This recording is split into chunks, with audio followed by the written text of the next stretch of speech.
I'd like to share a deeper meaning of the Sabbath. There is the literal physical Sabbath that was given to Israel, but there is an underlying message. That underlying message is the reason why God gave the Sabbath. So, to give an overview, there is a Sabbath of days, and that is what was stated in the Ten Commandments. There is also a Sabbath of weeks. This was mentioned in the feast. There is a Sabbath of years. The sabbatical year, the rest of the land. And there is a Sabbath of decades. Jubilee. Jubilee. There is 100 years Sabbath. Millennia? Parang I forgot the example in the Bible, but yung millennial. 100. We are in decades. Okay. Millennium. So, centuries of Sabbath, I forgot an example in the Bible. Millennium. I think it's millennium. The millennial Sabbath. There's a Sabbath of millennium. So, if you go to the feast, sometimes the 8th day is also a Sabbath. So the mystery of the Sabbath, you have to go back to Genesis. When you read the Ten Commandments, you will quote Genesis. Remember the Sabbath. Yeah, open it up. Remember the Sabbath days. For in 6 days, God created the heavens and earth, and on the 7th day, God rested. The word rest, in English, Old English, what does it mean? I hope you can adopt your young people. But the teaching, what does rest mean? What does rest mean? She's teaching English. So, Brother Robert, what does rest mean?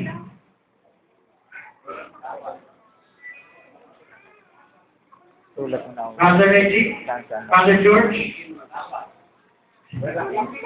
you're speaking Hebrew. I'm talking about English word rest. What do you mean by rest? Stopping and work stopping. It's not work, it's stop, any stoppage. Now, it's just a connotation that we need to rest because our bodies get tired. But God does not get tired. God stopped in creation. For 6 days shall deliver, verse 10. Verse 10. Brother Rob, could anyone adopt them? Could you adopt each other, the verse? Brother Nico, Brother Ricky, adopt the young people there. Verse 10, they're not focused. My time is running out. Brother Nico, Brother Ricky. Exodus 20 verse. Help the young people to focus. The 7th day, in it thou shalt not. Verse, I think the remembrance, that for in 6 days. It's in verse 11. Huh? So, in Genesis, go to verse 11. Brother Ricky, could you adopt your own child, Rap and Patrick, so that they could move on to verse 11, or they could supervise it? There goes. Okay. Anyway, in the Ten Commandments, God told in remembrance the one in Genesis. Genesis 2. Okay? Now, I'd like us to, there's verse 11, that's right now. Wait, time is wasted, please help us out. For in 6 days the Lord made heaven and earth. That is a quotation from Genesis. Let's go to Hebrews chapter 4. Look at the young people, if they're doing. Look at their cell phone if they're looking at some other things. Don't be Hebrews chapter 4, in verse 4. It's also quoted again. Hebrews chapter 4. Could you read for us, Brother Ramram? Could you give him a microphone? Brother Patrick, give them a microphone. Please look at their cell phones. Okay. While the microphone is being given, this is a quotation from Genesis. Bruce, sulat mo na, wa. Could you read? Sulat mo, nakasulat yan. Where's the microphone? Hebrews 4. For each day and 13 days of the 7th day of Christ, we shall eat the 7th day from all his works. Brother Patrick, verse 5. Brother Patrick. And in this place again, they shall enter into my rest. Now, when you read this in this place again, that's another quote in Psalms. Verse 6, Brother 6. Seeing therefore it remaineth, that some must enter therein, and they whom it was first which entered not in because of unbelief. I wish to show the deeper revelation about the Sabbath. In Genesis chapter 2, when God reached the 7th day, there is no more evenings and mornings. Everyone say evening and morning. Evening and morning. The first 6 days have evenings and mornings. But the 7th day has no evenings and mornings. So if you can draw it here, the first 6 days are creation. The 7th day has no evening and morning. Rest day. So the 7th day is a starting point in time where there is no more evenings and mornings. You see that? Right. So the first 6 days has evenings and mornings. That means to say, it represents something in time that is temporal. The 7th day represented eternity. 8 days. It includes the 8th, the 9th, the 10th, 11th, because the 7th day represented you enter into a rest that you don't turn back again. In Hebrews chapter 4, when they enter the promised land, they already possess the promised land. They're not going to leave the promised land anymore. But Paul says, those who some did not enter because of unbelief. So the Sabbath represented an entrance into a spiritual rest like the promised land. Let's read Hebrews chapter 4, verse 9. There remaineth therefore a rest for the people of God. What kind of rest? Those Israelites, those who murmured against Moses, they did not get spiritual rest. They fulfilled the physical rest. But the spiritual rest is something about faith of His Word. Let's go up to verse 8. Verse 8. If Jesus had given them rest, not Joshua. If Joshua had given them rest, would He not have spoken of another day? Then another day is in verse 7. Could you read for us, Brother Pat? Verse 7. Yes, again, this verse. Limited a certain day, saying David, today, after so long a time, as it is said, today if ye will hear His voice, harden not your heart. If you hear His voice, the Sabbath represented a point in time you heard His voice. Everyone is called by God. Amen. When you hear His voice, harden not your heart. If the Israelites hardened their hearts from the promise that they can overcome the giants, then they could not enter the rest. They could not enter Canaan. But they're fulfilling the physical day of the week rest. That's the external part, because then, of course, they will be killed if they did not fulfill that. But God showed for the future how we will enter into rest by accepting His beloved Son. So, His beloved Son represented the Sabbath. He is the Lord of the Sabbath. Right. He is the reason why the Sabbath was given. Of course, not just the Sabbath, and many other things. Why God gave the law, why God gave the commandments, why God made history, actually. All things centered around Him. Now, even these days, weeks, years, decades, and millennium, these represented Moadim, a point in time. You know, we do not live like Gnostics, unbelievers, atheists, like the world will just continue forever. 2 Peter chapter 3, everything continues as they did from the past. There's nothing new under the sun. One day, God's gonna cut your time short. Amen. God's gonna intervene in this world. The time of this world is on borrowed time. You understand God's timing? You know there is a borrowed time. There is a church ages. Permanent, have you put illustration of the eternity here? Not yet. So please do. So, there's the church ages, there's the millennium. Since the time of Adam, it's almost 6,000 years. If we go to the 7th millennium, there will be a rest of the earth. The whole world will experience a forcible rest. The kingdom of the world will become the kingdom of our Lord and Jesus Christ. That means to say, the whole world will enter in a kind of rest.